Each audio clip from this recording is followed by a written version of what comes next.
তুফান সিনেমার পর ফের অ্যাকশন অবতারে দেখা যাবে ঢাকাই ছবির জনপ্রিয় নায়ক শাকিব খানকে। তার এবারের মিশনের নাম বরবাদ। সিনেমাটির প্রথম লটের শুটিংয়ে অংশ নিতে গত বছরের ২২ অক্টোবর মুম্বাইয়ে যান শাকিব খান। সেখানের একটি স্টুডিওতে ২৪ অক্টোবর থেকে শুটিংয়ে অংশ নেন নায়ক। টানা চলতে থাকে শুটিং। এরপর কলকাতায়ও শুটিং হয়ে ঢাকায় ২ দিনের শুটিং হয় বলে জানা গেছে। নতুন খবর হচ্ছে সিনেমাটির শুটিং এবার শেষ। যে শহরে সিনেমাটির ক্যামেরা ওপেন হয় সেই মুম্বাইতেই বরবাদের ক্লোজ হওয়ার খবর এলো।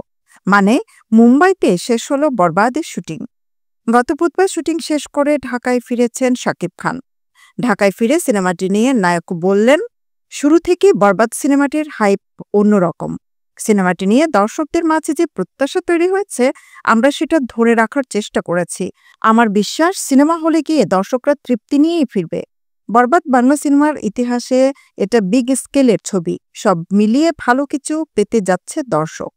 সিনেমাটি অ্যাকশন, ভায়োলেন্স, রোমান্টিক ধাঁচের ছবি। নির্মাণে কোনো দিকেই কমতি রাখা হয়নি বলে নায়কের কথায় উঠে আসে।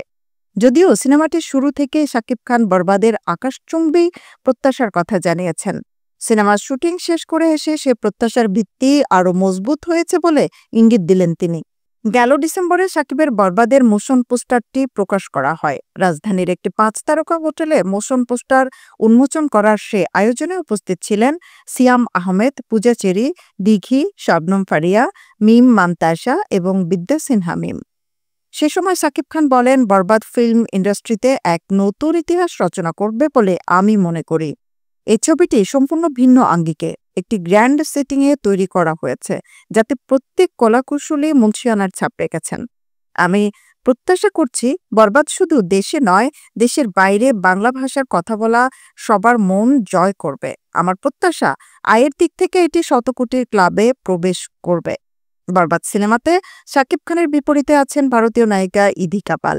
একটি আইটেম গানে দেখা যাবে আরেক ভারতীয় নায়িকা নুসরাত জাহানকে। সিনেমাটি পরিচালনা করেছেন মেহেদী হাসান হৃদয়।